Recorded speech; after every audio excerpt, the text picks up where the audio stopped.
నమస్కారం అండి. వీడియో చూసే ముందు ఓం నమో నారాయణ అని కామెంట్ పెట్టి కొత్తగా చూస్తున్న వారైతే మా ఛానల్ని సబ్స్క్రైబ్ చేసుకోండి. అత్యంత ముఖ్యమైన పండుగలలో రథసప్తమి పండుగ ఒకటి. ఈ నెల ఫిబ్రవరి 4వ తేదీన ఈ 4వ తేదీన రథసప్తమి పండుగ అయితే వచ్చిందండి. ఈ రథసప్తమి పండుగ చాలా విశేషమైనది.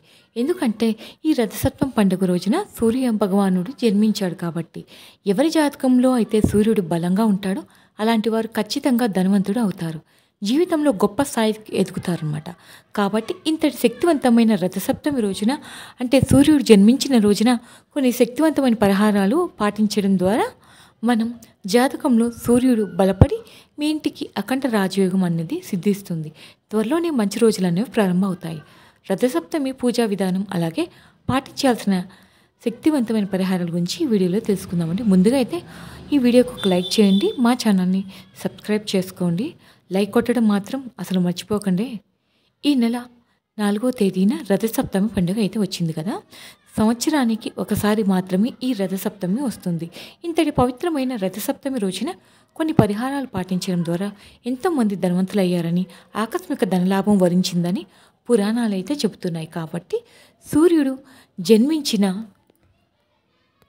ఈ రథసప్తమి రోజున ఉదయాన్నే తలస్నానం చేసి సూర్యుడికి ఆర్ఘ్యం సమర్పించండి. సూర్యుడికి ఆర్ఘ్యం ఎలా సమర్పించాలంటే ఒక రాగి చెంబులో నిండుగా నీళ్లు పోసి అందులో ఒక ఎర్రటి పుష్పాన్ని వేసి తూర్పు ముఖంగా నిల్చుని సూర్యుడికి ఆ నీటిని సమర్పించండి. రథసప్తమి రోజున ఈ శక్తివంతమైన పరిహారాన్ని పాటిస్తే ఇక మీ జన్మ ధన్యమైనట్లే.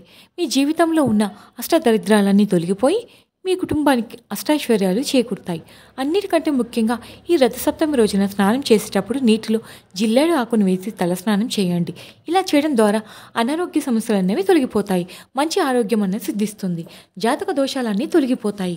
మీ జీవితంలో అలాగే మీ జాతకంలో ధనరేఖ పెరుగుతుంది. జిల్లేడు ఆకులు అందుబాటులో లేనివారు చిక్కుడు ఆకులను నీటిలో వేసుకొని ఆ నీటితో తలస్నానం చేయండి. ఈ రథసప్తమి రోజున ప్రతి ఒక్కరూ పూజా గదిలో ఒక నెయ్యి దీపాన్ని వెలిగించి ఇంట్లో దీపారాధన చేసుకోండి.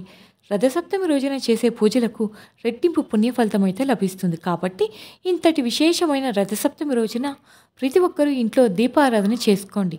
ఈ రోజున ఇంట్లో దీపారాధన చేసేవారు పూజలో దేవునికి నైవేద్యంగా పరమాన్నాన్ని నివేదించండి. ఈ రథసప్తమి రోజున ప్రతి ఒక్కరూ ఇంటి ముందు ఖచ్చితంగా రథం ముగ్గులైతే వేసుకోవాలి. ఇంటి ముందైతే రథం ముగ్గు ఉంటుందో అలాంటి ఇల్లు అష్టైశ్వర్యాలతో నిండిపోతుంది. రథసప్తమి రోజున పొరపాటును కూడా ఉప్పు తినకూడదు. ఈ రోజున ఉప్పు తినడం వల్ల జాతక దోషాలు ఏర్పడతాయి. ఇంటికి పేదరికం చుట్టుకుంటుందని వేద పండితులు చెబుతున్నారు.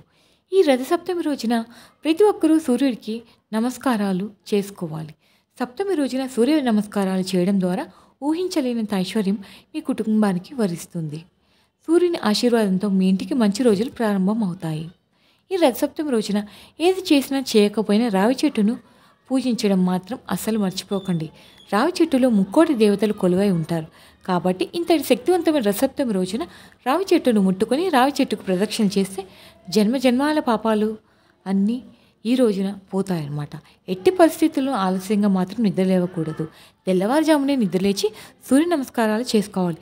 పవిత్రమైన రథసప్తమి రోజున ఇంట్లో ఆడవారు కంటతడి అసలు పెట్టకూడదు.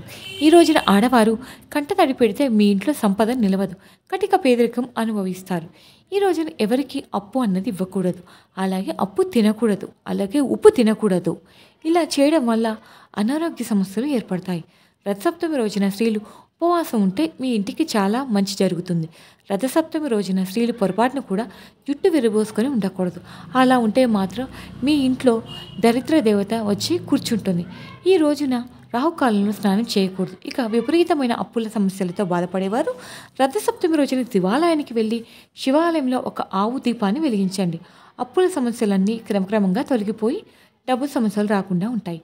మీ జీవితంలో ఎన్ని కష్టాలైనా సరే ఆ కష్టాలని వెంటనే తీరిపోయి మీ ఇంటికి సుఖ సంతోషాలతో వరించాలంటే మీ ఇల్లంతా సాంబ్రాణి ధూపం అన్నది వేయండి. రథసప్తమి రోజున ఇలా చేయడం ద్వారా మీ ఇంట్లో ఉన్న దరిద్ర దేవత బయటికి వెళ్ళిపోయి మీ ఇంట్లోకి ధనలక్ష్మి అడుగు పెడుతుంది. ఊహించలేనంత డబ్బును మీ ఇంటికి తీసుకొస్తుంది.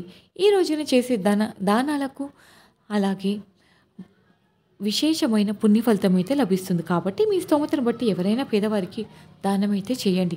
కోటి జన్మల్లో పుణ్యఫలం లభిస్తుంది. ఇలాంటి చిన్న చిన్న నియమాలను ఎవరైతే పాటిస్తారో అలాంటి వారికి ఖచ్చితంగా సూర్యదేవుని అనుగ్రహం కలిగి సుఖ సంతోషాలతో సిరి సంపదలతో జీవిస్తారు. తెలుసుకున్నారు కదా. మీరు తప్పకుండా ఈ నియమాలు పాటించి సూర్య భగవాన్ని ఆశీస్సులు మీ మీద ఉండేలా చేసుకోండి. మీకు ఈ వీడియో నచ్చితే లైక్ చేయండి, షేర్ చేయండి. కొత్తగా చూస్తున్నారు సబ్స్క్రైబ్ చేసుకోండి. Thank you for watching friends.